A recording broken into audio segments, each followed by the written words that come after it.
Hello बच्चों, मैं वीरेंद्र यादव आप सभी का TMIS होम बेस्ड एजुकेशन में हार्दिक स्वागत करता हूँ। तो बच्चों, आज हम आपकी हिंदी व्याकरण में अगला चैप्टर सीखेंगे जिसका नाम है मुहावरे। तो बच्चों, पिछली कक्षा में हमने मुहावरे पढ़े थे। तो चलिए हम आगे बढ़ते हैं और इसे समझने की कोशिश करते हैं। मुहावरे क्या होते हैं? तो बच्चों, किसी भी भाषा को रोचक या प्रभावशाली और आकर्षक बनाने के लिए मुहावरों का प्रयोग किया जाता है। मुहावरे का शाब्दिक अर्थ नहीं बल्कि एक विशेष अर्थ होता है। देखिए बच्चों, वैसे यदि हम किसी के साथ बातें करते हैं या कुछ बताते हैं तो उसे दो तरीके से बता सकते हैं। एक तो उसका साधारण तरीका होता है और दूसरा एक विशेष तरीका होता है। यदि हम साधारण तरीके से बताएंगे तो वो इतना आकर्षित नहीं होगा। यदि हम उसे विशेष तरीके से किसी मुहावरे को उसमें डालकर यदि उसके सामने कहेंगे तो वो एक विशेष रूप धारण कर लेता है। तो वो क्या हो जाता है? एक अच्छा प्रभाव डालता है। तो चलिए हम इसे जानने की कोशिश करते हैं। तो बच्चों, बात कहने के दो तरीके होते हैं। जैसे कि मैंने कहा, एक होता है साधारण तरीका और दूसरा होता है विशेष तरीका। साधारण तरीका भी हम जानेंगे और उसके बाद विशेष तरीका भी जानेंगे। हम देखते जाएंगे कि साधारण तरीके से बोलने में क्या फ़र्क पड़ता है और विशेष तरीके से बात करने में कितना अच्छा प्रभाव पड़ता है। ये आप अभी जान लेंगे। तो चलिए आगे बढ़ते हैं। यहाँ पे आपको कुछ एग्जाम्पल दूंगा मैं, जिसमें आप अच्छे से समझ जाओगे कि साधारण बोलने से क्या फ़र्क पड़ रहा है और विशेष तरीके से बात करने पर कितना प्रभाव पड़ रहा है। जैसे कि पहले चित्र में आप देख रहे हो, राजू बहुत गुस्सा हो रहा है। ये तो क्या हो गया? एक साधारण तरीका हो गया बात करने का। अब उसे विशेष तरीके से हम कह सकते हैं कि राजू गुस्से से लाल पीला हो रहा है। लाल पीले का मतलब ये नहीं है कि उस पर हमने पेंट कर दिया है। उसे एक मुहावरे के रूप में विशेष तरीके से कहा गया है, जिसको क्या प्रयोग किया गया है उसकी जगह पर? लाल पीला होना, मतलब बहुत ही गुस्सा हो जाना। उसी तरीके से और भी कुछ उदाहरण जानते हैं बात कहने के तरीके। जैसे कि साधारण तरीके में हम देखेंगे, सिपाही को देखते ही चोर भाग गए। और उसे हम एक अच्छे विशेष तरीके से भी कह सकते हैं। जैसे कि सिपाही को देखते ही चोर 9-2-11 हो गए। मतलब क्या हुआ?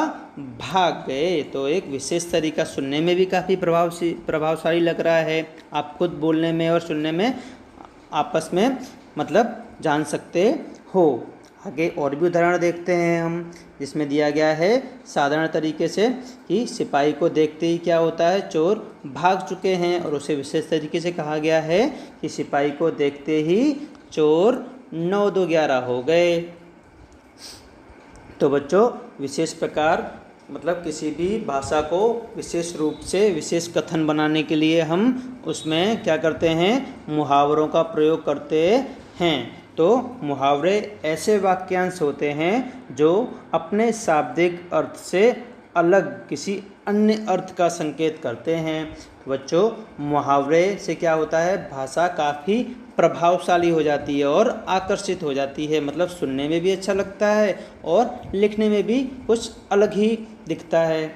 जैसे कि लाल पीला होना, 9-2-11 होना। हमने उदाहरण में देखा कि उसे विशेष तरीके से कैसे कहा गया कि राजू लाल पीला हो रहा है। दूसरे में हमने देखा विशेष प्रकार में कि पुलिस को देखते ही क्या हो रहा है? चोर जो हैं वो 9-2-11 हो गए हैं। यदि हम ऐसे कहते हैं कि पुलिस को देख के चोर भाग गए, वो तो साधारण तरीका हो गया। यदि उसे हम विशेष तरीके से बोलें तो प्रभावशाली लगेगा कि चोर को देखते ही, पुलिस को देखते ही क्या हुआ? चोर 9-2-11 हो गए। तो बच्चों, यह हमने उदाहरण से सीख लिया है। तो मुहावरा किसे कह सकते हैं कि भाषा में विशेष अर्थ प्रकट करने वाला कथन मुहावरा कहलाता है। किसी भी भाषा में क्या हो, उसका एक विशेष, एक अच्छा मतलब प्रभावशाली अर्थ प्रकट कर रहा हो, तो उसी कथन को हम क्या कह सकते हैं? मुहावरा कह सकते हैं। तो यहाँ पे और भी काफ़ी उदाहरण दिए गए हैं जिसे हम जान लेते हैं। जैसे कि आँखों में धूल झोंकना। तो आँखों में धूल झोंकने का मतलब ये नहीं है कि मिट्टी आँखों में डाल देना, उसका मतलब क्या होता है, धोखा देना। तो उसको हम जानते हैं, जैसे कि चोर पुलिस की आंखों में धूल झोंककर भाग गए। तो यहाँ पे हमने क्या किया, उसे एक विशेष अर्थ से मैं कहा कि क्या हुआ है कि चोर जो है वो पुलिस की आंखों में क्या करके धूल झोंककर भाग गए हैं। यदि हम ऐसे कहते कि चोर पुलिस को क्या कर रहे हैं, धोखा देके भाग गए, तो इतना प्रभावशाली नहीं लग रहा था। जब उसमें हमने मुहावरे का प्रयोग किया तो वो एक प्रभावशाली और एक विशेष अर्थ प्रकट कर रहा है। उसी तरीके से कमर कसना, जिसका मतलब होता है तैयार होना, तो उसको एक मुहावरे में प्रयोग करेंगे हम। नीरज ने वार्षिक परीक्षा के लिए कमर कस ली है, मतलब मेहनत करने के लिए वो तैयार हो चुका है। उसी तरीके से आगे है घुटने टेकना, मतलब हार मान लेना। घुटने टेकने का मतलब ये नहीं है कि अपने घुटने दीवार पे लगा के टेक लेना। इसका मतलब यहाँ पे ये दिया गया है कि आतंकवादियों ने सैनिकों के आगे घुटने टेक दिए।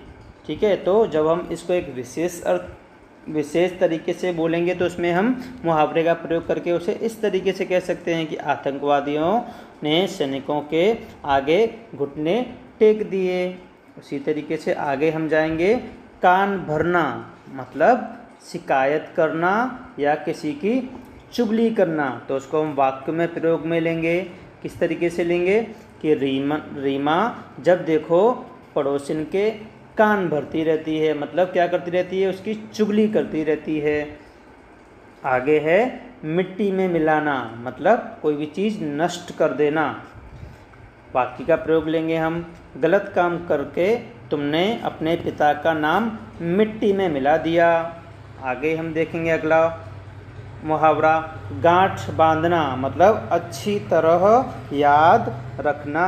तो उसको हम मुहावरे में प्रयोग करेंगे कि अच्छे बच्चे बड़ों की शिक्षा को गांठ बांध लेते हैं।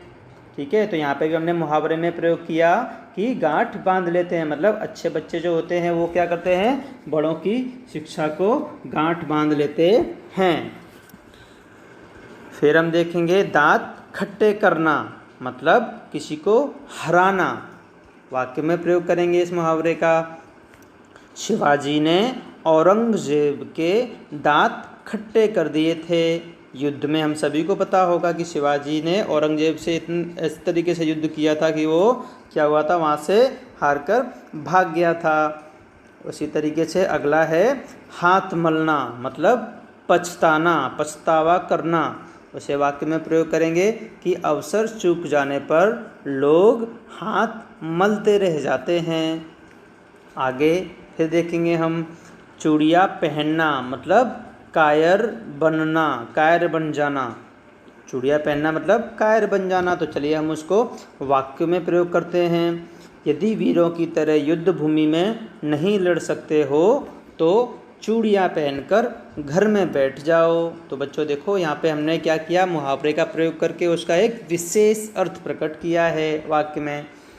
फिर है डींग मारना, मतलब अधिक बढ़ चढ़कर बातें करना। वाक्य में प्रयोग करेंगे, वह जितनी डींग मारता है उतना काम नहीं करता। तो हमने विशेष अर्थ बना दिया है इसका।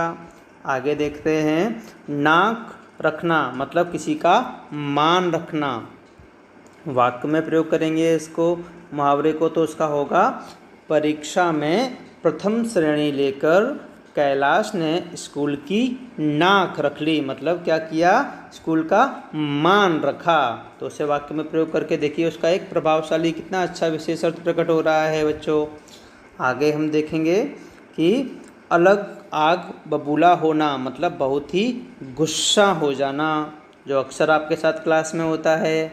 कैसे होता है, अरुण को देखकर गुरुजी आग बबूला हो गए। जिस तरीके से आप क्लास में कभी कभी काफ़ी शरारतें करते थे ना, तो क्या होते थे, आपके ऊपर आपके जो गुरुजी हैं वो गुस्से से जोर से कहते थे चलो बाहर निकल जाओ। तो बच्चों उसी तरीके से इसे भी एक मुहावरे में प्रयोग किया गया है कि अरुण को देखकर क्या होता है, गुरुजी आग बबूला हो गए, मतलब बहुत ही गुस्सा हो गए, एक विशेष अर्थ प्रकट कर दिया है। आगे है पानी पानी होना, मतलब बहुत ही शर्मिंदा हो जाना किसी के आगे। तो इसे भी हम प्रयोग में लेंगे वाक्य में। चोरी पकड़ी जाने पर रमेश पानी पानी हो गया। फिर हम आगे बढ़ेंगे और अगला देखेंगे कि नाक में दम करना मतलब बहुत ही दुखी कर देना, किसी को बहुत ही दुखी परेशान कर देना। तो उसका वाक्य में प्रयोग करेंगे हम कि हमारे पड़ोसी ने तो हमारी नाक में दम कर रखा है परेशान करके। तो उसे हम वाक्य में प्रयोग करके विशेष अर्थ में कह सकते हैं कि हमारे पड़ोसी ने तो हमारी नाक में दम कर रखा है। अगला देखेंगे हम कि आँख का तारा मतलब बहुत ही प्यारा, जैसे कि कहते हैं ना हम राहुल अपने माँ बाप का क्या है, आँखों के तारे के समान है। उसी तरीके से वाक्य में प्रयोग में हम इसे लेंगे कि कृष्ण जी माता यशोदा की आँखों के तारे थे। तो बच्चों हमने मुहावरे पढ़े, मुहावरे के बारे में जाना और हमने यह भी जाना कि किसी भी वाक्य को यही साधारण रूप में कहा जाए और विशेष रूप में कहा जाए तो कितना परिवर्तन होता है। तो बच्चों किसी भी वाक्य को एक प्रभावशाली मतलब एक विशेष अर्थ देने के लिए हम मुहावरों का प्रयोग कर सकते हैं। तो बच्चों मैं आशा करता हूँ आपको ये मुहावरे अच्छे से समझ में आ गए होंगे और कहीं कुछ परेशानी नहीं हुई होगी। यदि आपको कहीं कुछ समझ में ना आया हो तो आप मुझे कमेंट बॉक्स में पूछ सकते हो। धन्यवाद।